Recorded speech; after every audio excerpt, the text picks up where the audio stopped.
चलिए बच्चों, शुरू करते हैं हम इनकम एंड एक्सपेंडिचर। तो एक बार फटाफट मैं याद दिला देता हूँ कि इनकम एंड एक्सपेंडिचर में हमने क्या पढ़ा है, कैसे बनाते हैं। तो मैं हालांकि आपको पहले बता चुका हूँ कि आपका जो क्रेडिट साइड है वो इनकम साइड है, डेबिट साइड जो है वो एक्सपेंस साइड है। ये क्लियर है आपको सबको, है ना। इतना ध्यान रखना कि इसी साल के एक्सपेंसेस इसी साल की इनकम लिखनी है, ना पिछले साल से कोई लेना देना, ना अगले साल से कोई लेना देना। ठीक है, पहली बात ये। दूसरी बात दूसरी बात ये है कि आपको ध्यान रखना है कि कैपिटल रेसिट किसे कहते हैं, रेवेन्यू रेसिट किसे कहते हैं, कैपिटल एक्सपेंडिचर किसे कहते हैं, रेवेन्यू एक्सपेंडिचर किसे कहते हैं। ये गलती कहीं नहीं होनी चाहिए। ठीक है। तो अब सबसे पहला काम हम ये करेंगे कि एक बार देख लेते हैं कि ये रेसिट एंड पेमेंट आपको जो क्वेश्चन के अंदर दिया हुआ है, इस रेसिट एंड पेमेंट में हर एक चीज़ का डिस्कशन करके हम मार्किंग कर देंगे। Marking will make your question very very easy, I am telling you. तो सबसे पहले आप मार्किंग कर लो, पेंसिल से कर लो। ठीक है। तो मार्किंग करेंगे तो बहुत आसान हो जाएगा। चलो, ठीक है।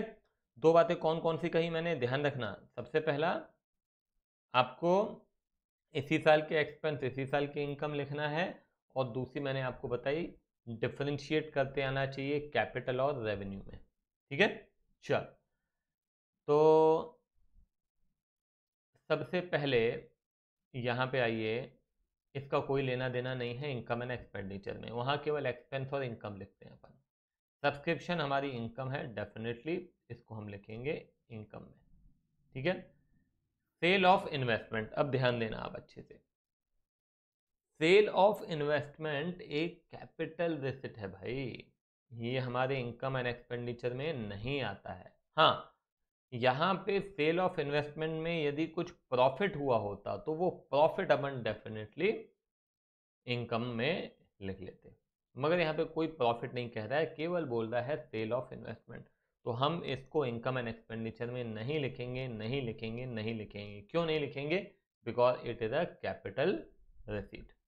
ठीक है। अब उसके बाद आओ सेल ऑफ ओल्ड फर्नीचर। तो सेल ऑफ ओल्ड फर्नीचर भी नहीं लिखना है। हाँ, फर्नीचर के बेचने पे कोई फ़ायदा नुकसान हुआ होगा वो डेफिनेटली हम लिखेंगे। तो आप देखो यहाँ लिखा हुआ है कि 40,000 का फर्नीचर 30,000 में बेच रहे हैं, मतलब 10,000 का बेटा हो गया लॉस। ठीक है, तो ये लॉस आपका एक्सपेंस साइड में अपीयर होगा। ठीक है। डोनेशन, अब डोनेशन कुछ लिखा है क्या डोनेशन? तो जब नहीं लिखा है मतलब it is a general donation, और जनरल डोनेशन किधर आता है? जनरल डोनेशन इनकम में आता है। ठीक है। हाँ, स्पेसिफिक डोनेशन होता तो क्या करते, बता चुका हूं मैं। स्पेसिफिक डोनेशन होता तो बैलेंस शीट में आता। अब आइए सैलरीज में, तो सैलरीज आपकी एक्सपेंस में, रेंट एक्सपेंस में, स्टेशनरी एक्सपेंस में। डिफेंस बॉन्ड्स, ये कुछ सरकारी बॉन्ड्स हैं जो कि डिफेंस के लिए सरकार ने इशू किए होंगे, उसमें हमने इन्वेस्टमेंट किया है, पेमेंट की है। ठीक है ना। तो इससे कोई मतलब नहीं है, क्यों? क्योंकि ये कैपिटल पेमेंट है, ये हमारे एसेट्स हैं। तो एसेट्स हैं तो बैलेंस शीट में होगा। ठीक है। अब उसके बाद फर्नीचर वैसे ही, तो ये आपका बैलेंस शीट, ये आपका बैलेंस शीट। ठीक है। और इसे भी आप बैलेंस शीट लिख दो। बाइसिकल, बाइसिकल आपका एसेट है, ये बैलेंस शीट।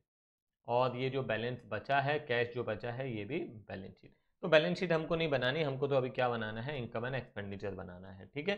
तो ये सब्सक्रिप्शन इनकम हो गई, यहाँ पे हम लिखेंगे बाय सब्सक्रिप्शन।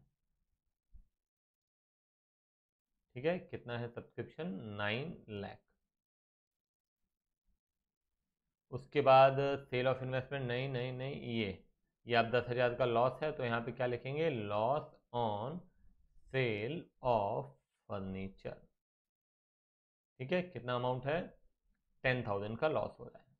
डोनेशन, तो यहाँ पे डोनेशन हमने लिख दिया। कितना डोनेशन है? 10,000 रुपये का डोनेशन है। ठीक है। अब उसके बाद आ जाओ सैलरीज में, तो सैलरीज हमारा एक्सपेंस है 4,80,000। रेंट है 50,000। ठीक है। स्टेशनरी है 20,000, ये स्टेशनरी लिख दिया। उसके बाद कुछ बचा क्या? कुछ नहीं बचा, केवल और केवल कैलकुलेशन बचा है। फटाफट कैलकुलेशन करते हैं। तो credit side 9,10,000 minus 10,000 minus 4,80,000 minus 70,000, तो बेटा ये आता है 3,50,000। इसे कहते हैं सरप्लस। क्लियर है? बड़ा सिंपल सा क्वेश्चन था, कोई एडजस्टमेंट नहीं थे। एडजस्टमेंट रहेंगे तो फिर समझ में आएगा हाँ क्वेश्चन होता है कुछ। तो ये तो बड़ा सरल सा पहला पहला प्रश्न था। ठीक है, तो इसे एक बार खुद से करके देखें, फिर हम आगे बढ़ते हैं।